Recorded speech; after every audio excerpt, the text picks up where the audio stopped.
So in 2004, I quit my job. And I had followed a fairly traditional corporate career path until then. I studied finance and engineering, and I worked in investment banking, and then got my MBA here at Columbia.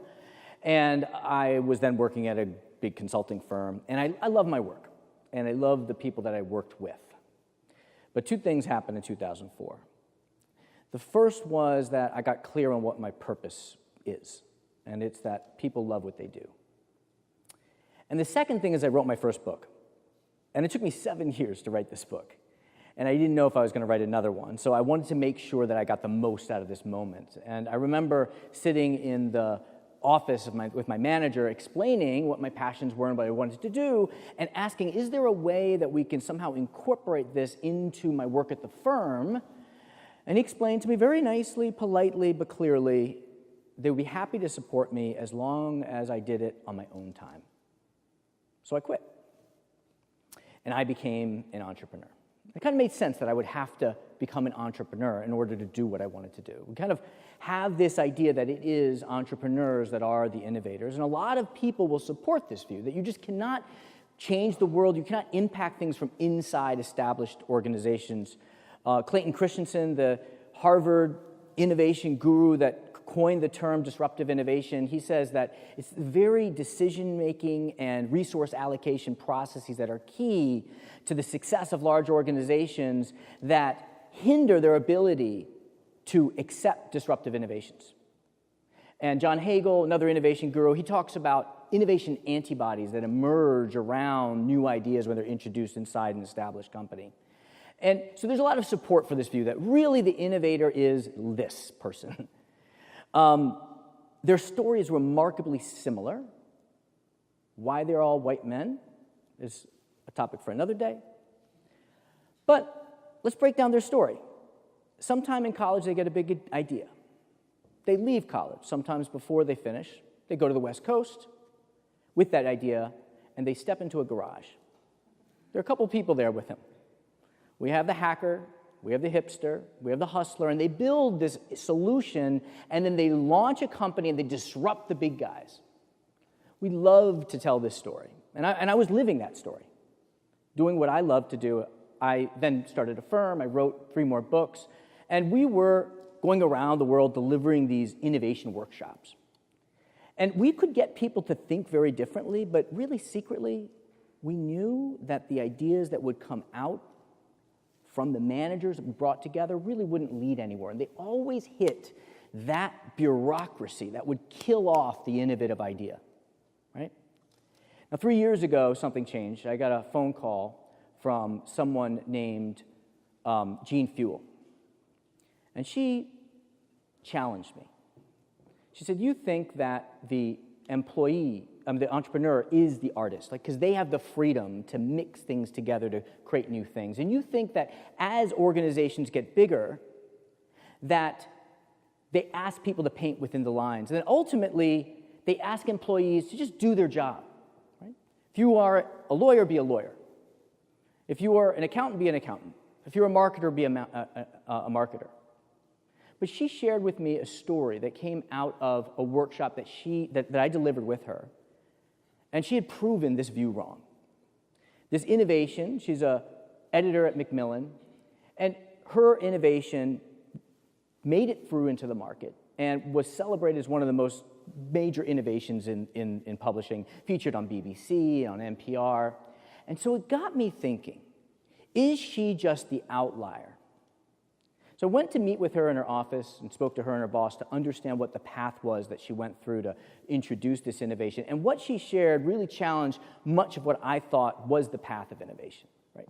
I thought that she would be the outlier, that really it is the entrepreneur that innovates. And employees have difficulty doing that. So to test her theory, she was challenging me, was I looked at the 30 most transformative innovations over the last 30 years, as judged by a panel of Wharton professors based off 1,000 submissions. And these are the big innovations, right? These are the internet, email, DNA sequencing, MRIs, the big innovations. And I said, is it really the entrepreneur that conceives of this idea? So I followed these paths, and what I found that only 8 of these disruptive innovations were conceived of by entrepreneurs, 22 of them by employees. If it were not for employee innovators, you woke up in the morning, you would not have a mobile phone to reach for. That phone would not connect to the internet. You would not be able to send an email. If you got sick, you would not be able to get an MRI. You would not be able to get a stent. You wouldn't be able to go to an ATM. The world is a much better place because of employee innovators. And we don't know that. We don't celebrate them. Who then builds the idea? The entrepreneur builds 7 of these. What happens at that point is some combination of people in academia and institutions and the employee start building it, and then who then takes it to market is the competition. So if we want to say, what's the real path of innovation? What we have to say, if we want to be truthful, is an employee comes up with an idea, they partner with an academic to develop the idea, and then the competition takes it and sells the idea. And the problem is only that that's not a very sticky story. It's not the kind of story that we'd like to tell, right? We like the story of the hero lone innovator. And so you could say, well, that's just the way it is.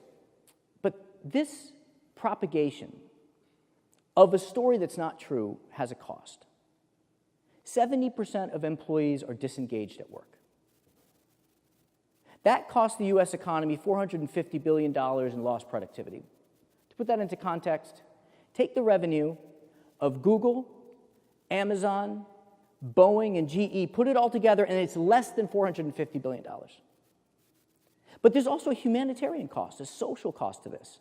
When people are disengaged at work, they increase worker safety.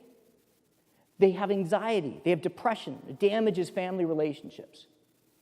So I wanted to understand, what is this path, right? And I first assumed, as I think many people do, is that those who did innovate, they followed some innovation process. Where companies spend about $350 billion on incubation labs and accelerators and incubators, right? And we've got chief innovation officers. I figure that's the path by which employees can innovate from within. But what I found is actually that often what they do is they help the system get out of the way. They don't follow the system. Chuck House, for example, in 1962, at that time, he was an engineer at HP in the R&D lab. He was working on something called a large-scale electrostatic display. And Mr. Packard came to visit his R&D center, as he did every year, and he saw this project. He didn't like it. And he said, I don't want to see this project in the R&D lab next year. What he meant was, I want you to kill this project. And what did Chuck interpret that to mean? I have 12 months to get this into the market.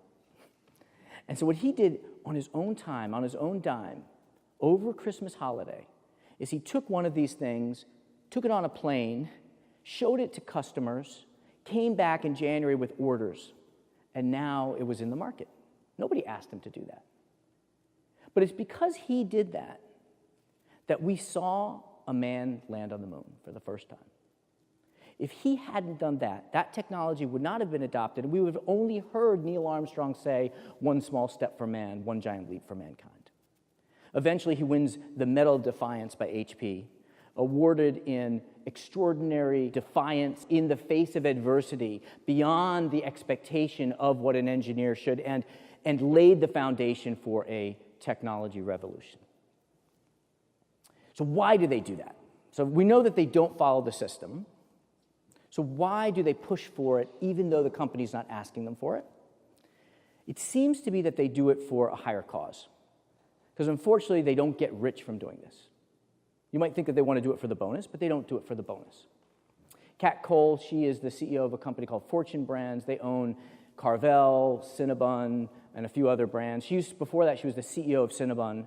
But she started her career as a waiter at Hooters. Her single mom didn't have enough money to support the family, so she had to get a second job. And she describes a moment early in her career when the cooks in her restaurant went on strike. They left, and half of the waiters, they figured there's no food to cook, so they hung up their aprons and left. But the other half, what did they do? They went into the kitchen to cook. And she went into the kitchen. This is what these internal innovators seem to do. They go into the kitchen in service of something bigger. Sometimes it is the organization. Sometimes it's something even bigger than that. Heather Davis, she is an executive at TIAA. She's been behind some really major innovations, which unfortunately for confidentiality reasons I can't talk about, but I can talk about this one. She owns, through her group, she owns $25 billion in agricultural real estate. They're the largest owner of agricultural real estate in the world. They own more wineries than anyone else in the world. And she also has a son who's autistic. So when she learned that her farms were having difficulty finding workers, it became immediately obvious to her that this type of work, this farm work, is the perfect kind of work for autistic people. So she got her company to launch a program called Fruits of Employment that found fulfilling work for people with autism and help farmers meet their issue and help the company in the same way. So what they're doing is they're serving something bigger. So there is evidence to say that it is actually advantageous, rather than quit your job, to pursue to change the world from inside an established organization. When organizations start off, they're startups, they're disruptors, they take risks. As they grow, they introduce bureaucracies, they start narrowing tasks, they tightly narrow those tasks. But if they get bigger, there are four things that come into play. You have, if you decide not to quit, you'll have scale that entrepreneurs can only dream of. You'll have capabilities, technology, and experts to tap that would be hard to get as an entrepreneur. You have innovation resources that entrepreneurs have to continually fundraise for. And you have the ability to diversify risk, to take multiple bets and reduce the risk of driving innovation from within.